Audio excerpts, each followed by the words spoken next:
भाइयों को मैं कोच शिवम सिंह भदौरिया मालिक फाउंडेशन से मेरे साथ सहयोगी कोच बैठे हुए हैं धनन सिंह परियार मिनर्स फिजिकल एकेडमी से। मेरे साथ बैठे हुए हैं गौरव शर्मा खेलो इंडिया मेडलिस्ट और साथ ही साथ अभी ये वन लैब एकेडमी चला रहे हैं अपने एसएफ ग्राउंड में। आज हम तीनों बैठकर आपको यहाँ पर ये बताएंगे कि जो बच्चों को सिन स्प्लिन की शिकायत आती है वो क्यों आती है, उसके इलाज क्या है और वो कितने दिन में सही हो सकती है, उसके प्रिकॉशंस क्या है। बंद कर दें स्टार्ट। ठीक है, तो सबसे पहला सवाल जो आता है कि सिन स्प्लिन होता है क्या। बेसिकली सिन स्प्लिन को हम बोलते हैं सिन पेन देसी भाषा में। सिन पेन यानी आप अपना ये पैर सीधा करें, ये जो घुटने से लेके यहाँ तक जो बोन होती है उसको बोलते हैं सिन बोन। इस बोन के अंदर इंटीरियर साइड या एक्सटीरियर साइड जो पेन आता है या जो इंजरी होती है रनिंग से, उसे हम बोलते हैं सिन स्प्लिन।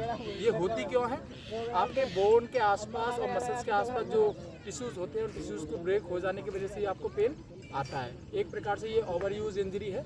इसके होने के कुछ कारण ये भी है कि आपका सरफेस का बदल जाना, शूज़ का चेंज हो जाना, अनइवन सरफेस होना, एकदम से स्टार्ट कर देना, एकदम से बंद कर देना, ऐसे कुछ कारण है जिसकी वजह से आपको सिन स्प्लिन होता है। अब हम बात करेंगे प्रिकॉशंस की। प्रिकॉशंस के बारे में आपको बताएंगे हमारे गौरव शर्मा।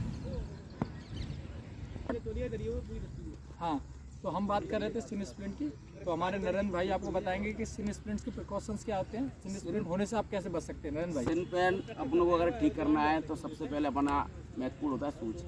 हमारा जूता सिन पेन के लिए बड़ी महत्वपूर्ण भूमिका निभाता है। फिर वो होता है हमारा सरफेस हमारा अच्छा होना चाहिए।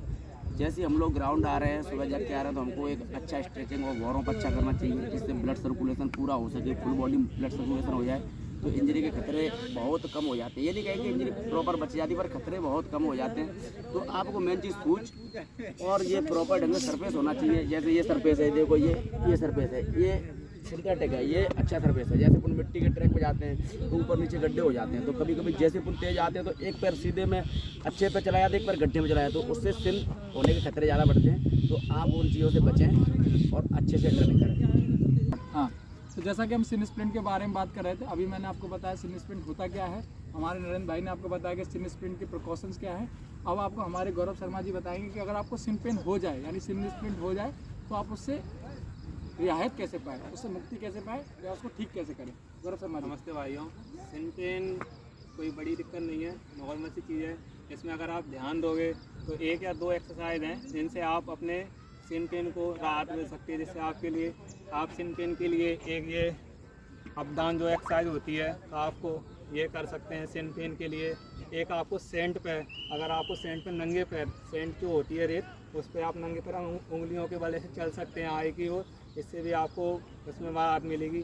एक आपके लिए थायराबैंड ले सकते हो, थायराबैंड से अपने पैरों को अप डाउन करोगे प्रॉपर तरीके से तो उससे भी आपको सिन पेन में राहत मिलेगी। करके दिखा दो।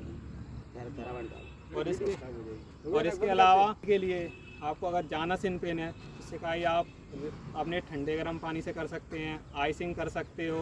प्रॉपर 2 से 3 बार सिकाई करके उसको अच्छे से मुंह लगा के रैप करके आराम से बैठ जाओ, घूमो फिरो नहीं, इससे आपको सिन पेन में राहत मिल सकती है। 2 1 स्टार्ट।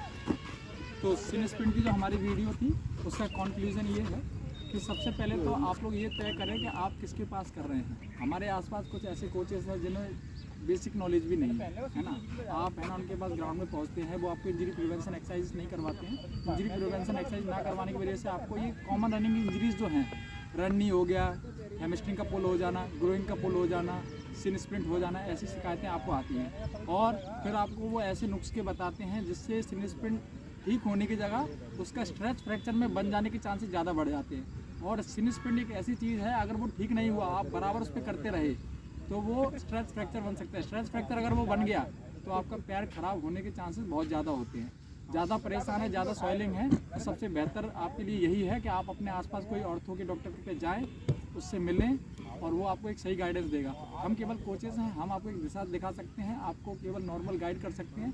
बाकी स्पेशलाइजेशन इसमें डॉक्टरों की होती है जिनको ऑर्थो का ज्ञान है, वही आपको सही तरीके से मेडिसिन बता सकते हैं। किसी भी कोच के कहने पे आप कोई भी जो मेडिकल से आप खरीद के कैल्शियम की या मल्टीविटामिन के कोई भी ऐसे इंजेक्शन लगवा लेते हैं, वो सब ना करें। कहीं अगर कोई दवाई रिएक्शन कर गई तो देने पड़ जाएंगे। इसी के साथ हम तीनों कोचेस आपसे आज के लिए आगे लेते हैं। हम मिलते हैं जल्दी से जल्द आगे की वीडियो में। चैनल को सब्सक्राइब लाइक करना ना भूलें।